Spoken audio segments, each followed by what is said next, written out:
Hello friends, मैं हूँ साक्षी। स्वागत है आपका अपने ही यूट्यूब चैनल अचीव वे में।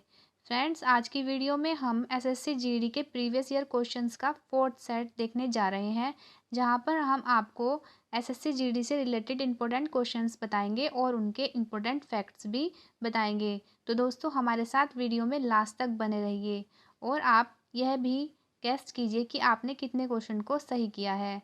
तो हमारा यहाँ पर फर्स्ट क्वेश्चन है, मानव शरीर की सबसे छोटी हड्डी है? कोहनी की हड्डी, कलाई की हड्डी, कान की हड्डी या फिर प्रकोष्ठिका? बताइए इसमें से सही उत्तर कौन सा होगा। तो दोस्तों, हमारा यहाँ पर सही उत्तर है कान की हड्डी। मानव शरीर में सबसे छोटी हड्डी कान की हड्डी होती है और इसका नाम स्टेपी होता है। और यदि पूछ ले कि मानव शरीर में सबसे बड़ी हड्डी कौन सी होती है, तो वह फीमर होती है। और यदि पूछ ले कि मानव शरीर में सबसे मजबूत हड्डी कौन सी होती है, तो वह जबड़े की हड्डी होती है। और मानव शरीर में टोटल हड्डियों की संख्या 206 होती है। शिशुओं में टोटल जो हड्डियां होती हैं वह 270 होती हैं। तो दोस्तों, चलते हैं हम अपने नेक्स्ट क्वेश्चन पे। सेकंड क्वेश्चन है, चार मीनार कहाँ पर स्थित है? मुंबई, पणजी, हैदराबाद या फिर सिकंदराबाद? तो बताइए यहाँ पर क्या आंसर होगा। यहाँ पर इसका राइट आंसर है ऑप्शन सी, हैदराबाद। चार मीनार हैदराबाद में स्थित है। और यदि हम इससे रिलेटेड इंपॉर्टेंट फैक्ट्स की बात कर ले, तो अजमेर में 2.5 दिन का झोपड़ा स्थित है। और एलोरा की गुफा औरंगाबाद में स्थित है। अजंता की गुफा भी औरंगाबाद में ही स्थित है। बीबी का मकबरा भी औरंगाबाद में स्थित है। चार मीनार हैदराबाद में है। गेटवे ऑफ इंडिया मुंबई में है। हवा महल जयपुर में। जंतर मंतर नई दिल्ली में। कुतुब मीनार दिल्ली में और स्वर्ण मंदिर अमृतसर में है। तो दोस्तों, चलते हैं हम अपने नेक्स्ट क्वेश्चन पे। सर्वाधिक वन क्षेत्र किस राज्य में है? मध्य प्रदेश, अरुणाचल प्रदेश, गोवा या फिर उत्तर प्रदेश? तो यहाँ पर जो इसका राइट आंसर होगा वो होगा ऑप्शन ए, मध्य प्रदेश। सर्वाधिक वन क्षेत्र वाला राज्य मध्य प्रदेश है और दूसरे नंबर पर अरुणाचल प्रदेश आएगा। नेक्स्ट क्वेश्चन, सबसे बड़ा नदी द्वीप माजुली किस नदी पर स्थित है? बताइए दोस्तों, सबसे बड़ा नदी द्वीप माजुली किस नदी पर है? गोदावरी, कावेरी, ब्रह्मपुत्र या फिर नर्मदा? तो यहाँ पर इसका जो राइट आंसर होगा वो होगा ऑप्शन सी, ब्रह्मपुत्र। सबसे बड़ी नदी द्वीप माजुली द्वीप ब्रह्मपुत्र नदी पर स्थित है और माजुली द्वीप विश्व का सबसे बड़ा नदी द्वीप है। और दोस्तों, यह जो ब्रह्मपुत्र नदी है यह हिमालय के उत्तर में तिब्बत के पुरंग जिले से मानसरोवर झील के निकट से निकलती है और यह बंगाल की खाड़ी में गिर जाती है। क्वेश्चन नंबर 5, नीली क्रांति किससे संबंधित है? मत्स्य उत्पादन, दूध उत्पादन, जूट उत्पादन या फिर कृषि उत्पादन? तो यहाँ पर जो राइट आंसर होगा, जो नीली क्रांति है वह मत्स्य उत्पादन से संबंधित होती है। और यदि अदर ऑप्शन की बात कर ले तो दूध क्रांति श्वेत क्रांति से संबंधित है, के जनक वर्गीस कुरियन है। जूट उत्पादन सुनहरी क्रांति से संबंधित है और कृषि उत्पादन हरित क्रांति से संबंधित है, जिसके जनक एम.एस. स्वामीनाथन है। नेक्स्ट, भारत की पहली महिला मुख्य चुनाव आयुक्त कौन है? प्रतिभा देवी, मीरा कुमार, निर्मला सीतारमण, रमा देवी? तो यहाँ पर जो इसका राइट आंसर होगा वो होगा ऑप्शन डी, रमा देवी। रमा देवी भारत की पहली महिला मुख्य चुनाव आयुक्त है। और यहाँ पर जो ऑप्शन सी है, निर्मला सीतारमण, यह भारत की पहली रक्षा मंत्री हैं। नेक्स्ट, क्वेश्चन नंबर 7, किस पाकिस्तानी जनरल ने वर्ष 1999 में अपने देश में सैन्य शासन लागू किया था? परवेज मुशर्रफ, कमर जावेद, राहिल शरीफ, जाउद्दीन भट्ट? का राइट आंसर होगा वो होगा परवेज मुशर्रफ। परवेज मुशर्रफ पाकिस्तानी जनरल थे जिन्होंने 1999 में अपने देश में सैन्य शासन लागू किया था। पुस्तक द ओरिजिन ऑफ स्पीसीज के लेखक हैं Jane Goodall, Louis Pasteur, Charles Robert Darwin, James Watt? तो यहाँ पर इसका राइट आंसर होगा option C, Charles Robert Darwin. Charles Robert Darwin the origin of species पुस्तक के लेखक हैं। मोहनदास करमचंद गांधी ने खालिस्तान के साथ उच्च स्तरीय अधिकारी बैठक में भाग लिया? Lord Curzon, Lord Clive, Lord Irwin या फिर लॉर्ड रिपन? यहाँ पर इसका जो राइट आंसर होगा वो होगा option C, Lord Irwin. Mohandas Karamchand Gandhi ने लॉर्ड इरविन के साथ उच्च स्तरीय अधिकारी बैठक में भाग लिया था। नेक्स्ट, इस विशेष निर्णय या कानून को रोकने के लिए किस व्यक्ति, पार्टी या राष्ट्र के अधिकार को क्या कहा जाता है? वोट, पावर ऑफ अटॉर्नी, प्राधिकार या फिर वीटो? तो यहाँ पर इसका राइट आंसर होगा दोस्तों ऑप्शन डी, वीटो। किसी विशेष निर्णय या कानून को रोकने के लिए व्यक्ति, पार्टी या राष्ट्र के अधिकार को वीटो कहा जाता है। नेक्स्ट, 2018 में राष्ट्रीय फिल्म पुरस्कार से किसे सम्मानित किया गया था? कैटरीना कैफ, श्रीदेवी, आलिया भट्ट, दीपिका पादुकोण?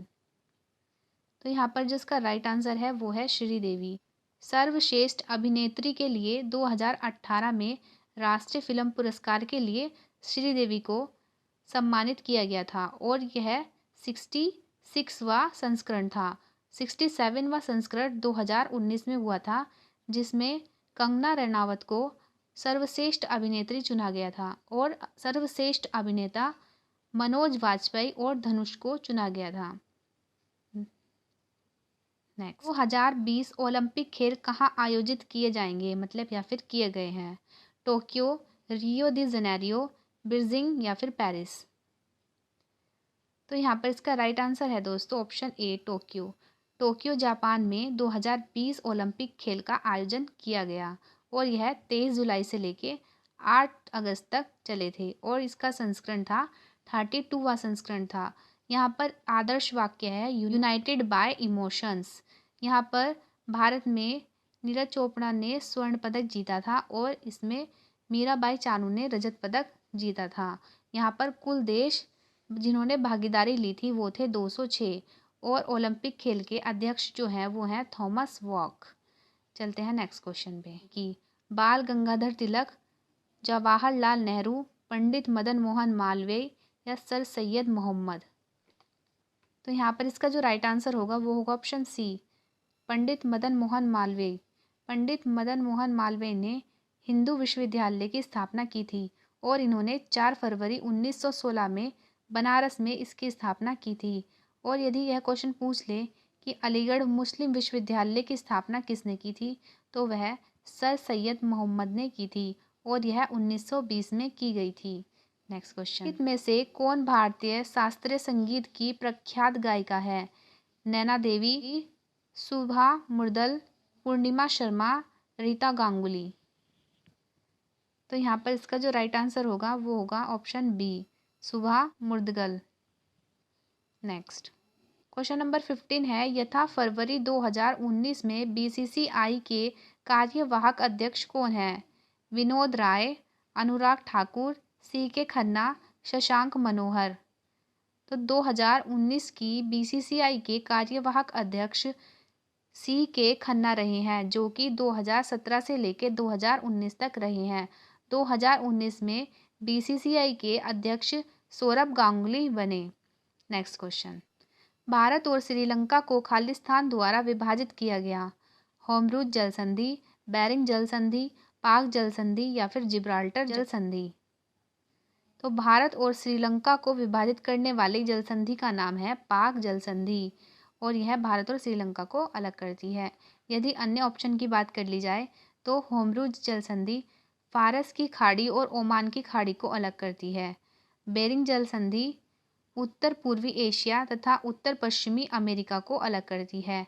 जिब्राल्टर जल संधि पूर्व में भूमध्य सागर को पश्चिम में अंटार्कटिक महासागर से जोड़ती है। नेक्स्ट क्वेश्चन 17, खरीफ फसलों को खालिस्तान मौसम की शुरुआत के साथ बोई जाने वाली फसलों के रूप में वर्णित किया जा सकता है? ग्रीष्म, वर्षा, शीत या फिर बसंत? तो यहाँ पर जो राइट आंसर होगा वो होगा ऑप्शन बी, वर्षा। खरीफ फसलों को वर्षा मौसम की शुरुआत के साथ बोई जाने वाली फसलों के रूप में वर्णित किया जाता है।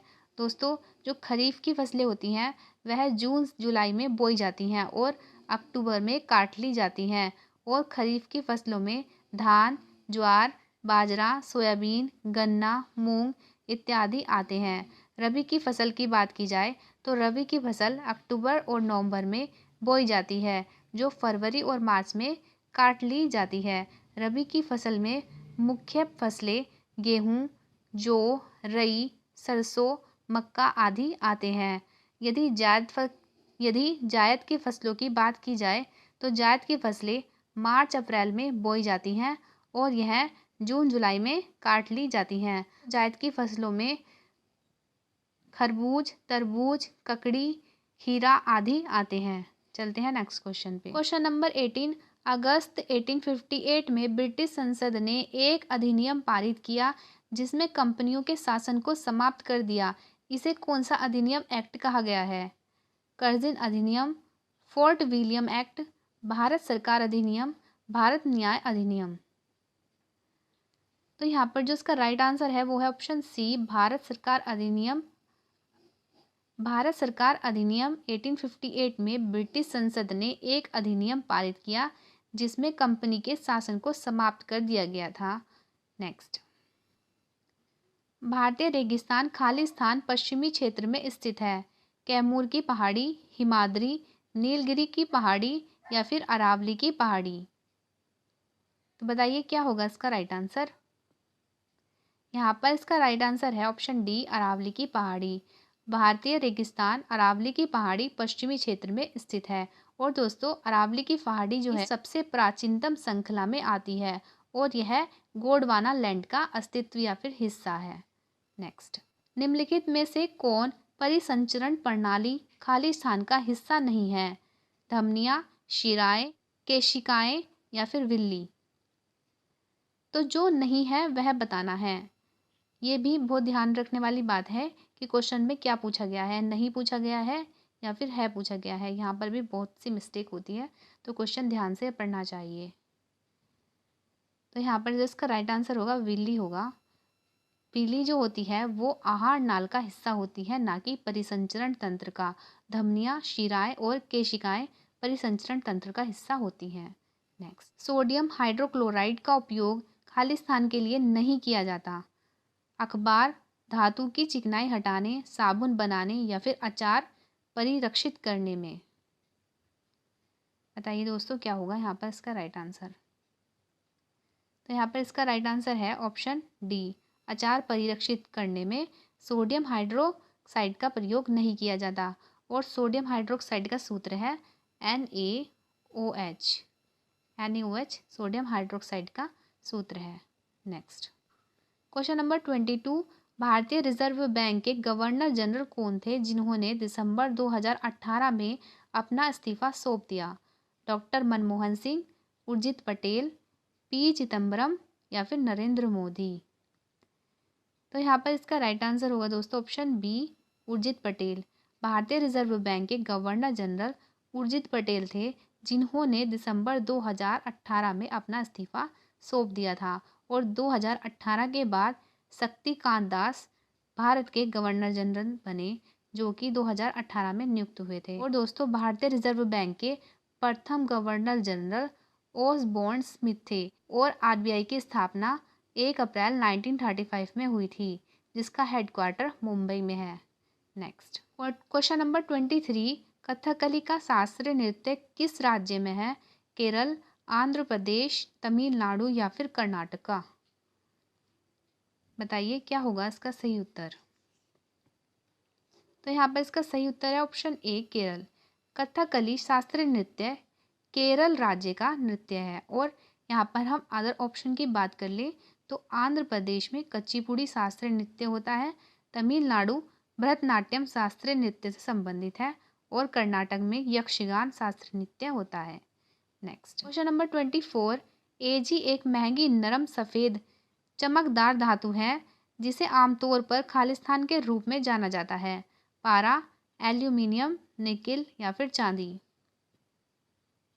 तो यहाँ पर इसका जो राइट आंसर होगा वो होगा ऑप्शन डी, चांदी। चांदी का रासायनिक सूत्र होता है Ag। और Ag एक महंगी नरम धातु होती है जो कि सफ़ेद होती है, मतलब कि चांदी, और यह चमकदार भी होती है और यह सबसे महंगी भी होती है। और दोस्तों इसकी एक खास बात है कि यह विद्युत की सबसे अच्छी सुचालक होती है। और हम अदर ऑप्शन की बात कर ले तो पारा का रासायनिक सूत्र होता है Hg, एल्यूमिनियम का रासायनिक सूत्र होता है Al और निकिल का रासायनिक सूत्र होता है Ni। नेक्स्ट क्वेश्चन, भारत में निम्नलिखित इस्पात संयंत्रों में से कौन सा सार्वजनिक क्षेत्र के अंतर्गत नहीं आता? भिलाई इस्पात संयंत्र, राउरकेला स्टील संयंत्र, दुर्गापुर स्टील संयंत्र या फिर टिस्को। तो यहाँ पर इसका राइट आंसर होगा ऑप्शन डी, टिस्को। टिस्को इस्पात संयंत्रों में कोई सार्वजनिक क्षेत्र के अंतर्गत नहीं आता है। टिस्को जो है वो एक भारतीय बहुराष्ट्रीय इस्पात निर्माण कंपनी है या तथा टाटा समूह की एक सहायक कंपनी है। हमने इससे पहले की वीडियो में आपसे क्वेश्चन पूछा था कि पृथ्वी दिवस कब मनाया जाता है, तो पृथ्वी दिवस 22 अप्रैल को मनाया जाता है। आज हमारा यह क्वेश्चन है, यह बताइए कि वक्र के द्वारा रक्त शुद्धिकरण को क्या कहा जाता है। यह आपका आज का क्वेश्चन है। तो दोस्तों हमारे क्वेश्चन आज यहीं पर ख़त्म होते हैं। यदि वीडियो अच्छी लगी तो वीडियो को लाइक करें, सब्सक्राइब करें और अपने फ्रेंड्स को भी शेयर कीजिए, जिससे कि उनको भी इस वीडियो का बेनिफिट हो सके। तब तक के लिए थैंक यू।